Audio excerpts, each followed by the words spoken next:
नमस्कार दोस्तों, मैं सुनील शर्मा आज आपका फिर से स्वागत करता हूं आपके अपने यूट्यूब चैनल संस्कृत वाइब्स में। तो दोस्तों, आज हम बात करेंगे लघु सिद्धांत कौमुदी के संज्ञा प्रकरण के 12वें सूत्र के बारे में।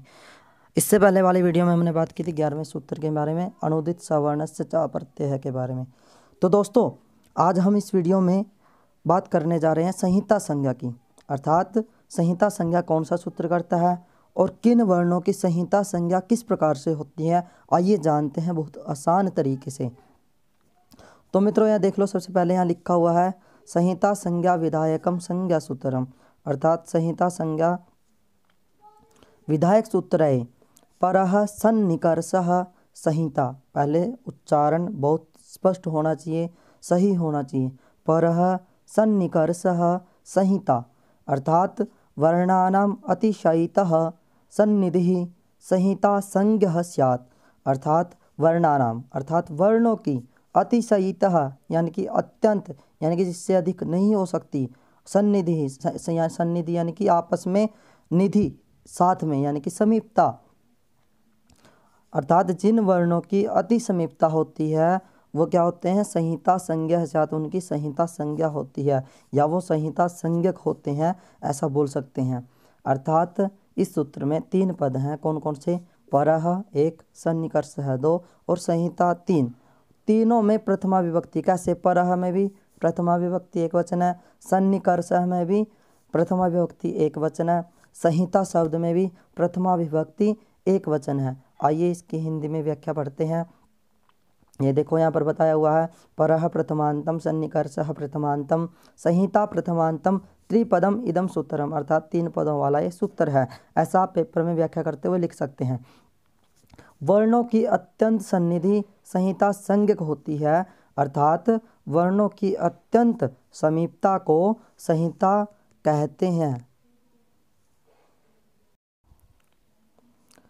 अर्थात वर्णों की जो अत्यंत समीपता है, यानी कि जिसके बीच में व्यवधान नहीं है, जिन वर्णों के बीच में, 1 या 2 वर्णों के बीच में व्यवधान नहीं है, बीच में कुछ भी समय का अभाव नहीं है या फिर कोई अन्य वर्ण बीच में नहीं आ रहा है, तो उन 2 वर्णों की आपस में क्या हो जाती है, संहिता संज्ञा।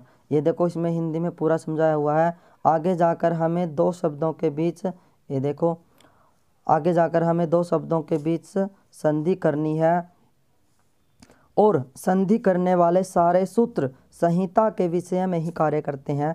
अर्थात जो आगे जाकर हम संधि पढ़ेंगे, इसके तुरंत बाद 14 सूत्र हैं संज्ञा सूत्र, इसके तुरंत बाद संधियां शुरू हो जाती हैं। तो उसमें जब हम संधि करते हैं 2 वर्णों के बीच में, तो उनमें जो 2 वर्णों के बीच में संधि होती है, तो उन 2 वर्णों की क्या होती है, संहिता संज्ञा होती है पहले, यानी कि संहिता भी एक संज्ञा है, ये हम पहले बता चुके हैं।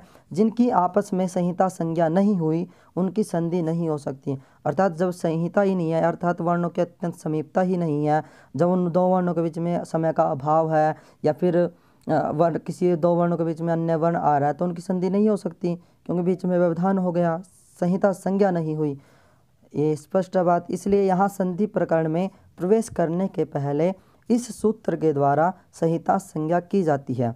संहिता संज्ञा वही होगी जहाँ संधि किए जाने वाले वर्ण आपस में अत्यंत नज़दीक में बैठे हों, जैसे राम अग्रे अवतार, अर्थात राम में जो आकार है यानी कि अ और आगे वाला अ, ये दोनों क्या हैं, अति समीप हैं। देखो, कुछ भी बीच में वर्ण भी नहीं है और समय का अभाव भी नहीं है, इकट्ठे बोलेंगे राम अवतार, अर्थात इकट्ठा बोलते जाएंगे राम अवतार राम अवतार रामावतार, अपने आप क्या हो जाती है, संधि रामावतार, अर्थात आ और अ दोनों के स्थान पर आ दीर्घ हो जाता है, अर्थात दीर्घ संधि हो जाएगी।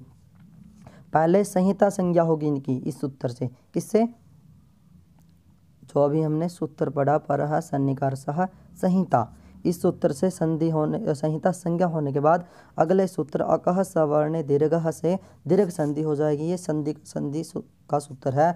जब हम आगे पढ़ेंगे तो बहुत अच्छे तरीके से इस सूत्र को समझाएंगे।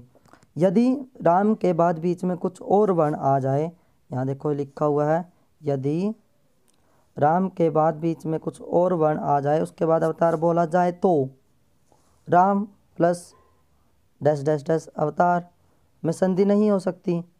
क्यों? क्योंकि बीच में व्यवधान हो गया, क्योंकि राम और अवतार के बीच में अन्य वर्ण अधिक काल समय आदि का व्यवधान है।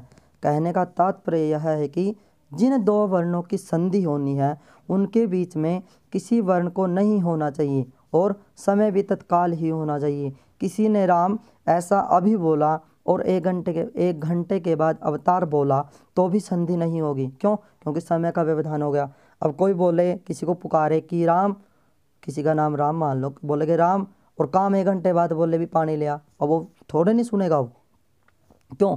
क्योंकि वो समय का व्यवधान हो गया, समय का व्यवधान हो गया। समय के व्यवधान के कारण कोई भी वाक्य पूरा नहीं होता या फिर संहिता संज्ञा भी नहीं होती। ऐसा मान लो संहिता संज्ञा नहीं होगी तो संधि भी नहीं होगी वहाँ पर।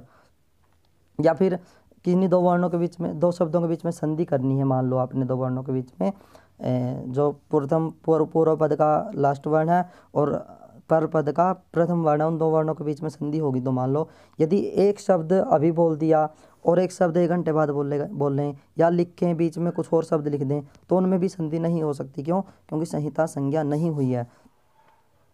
तो कहने का तात्पर्य अर्थात कहने का मतलब यही है कि संहिता संज्ञा तभी होगी जब वर्णों की अत्यंत समीपता होगी, अर्थात बीच में व्यवधान नहीं होगा, न ही समय का और न ही वर्णों का। तो दोस्तों आपको ये सूत्र समझ में आ गया होगा। यदि आपको समझ में आया है तो कमेंट करके ज़रूर बताएं, लाइक और शेयर करना न भूलें। धन्यवाद। जय हिंद, वंदे मातरम।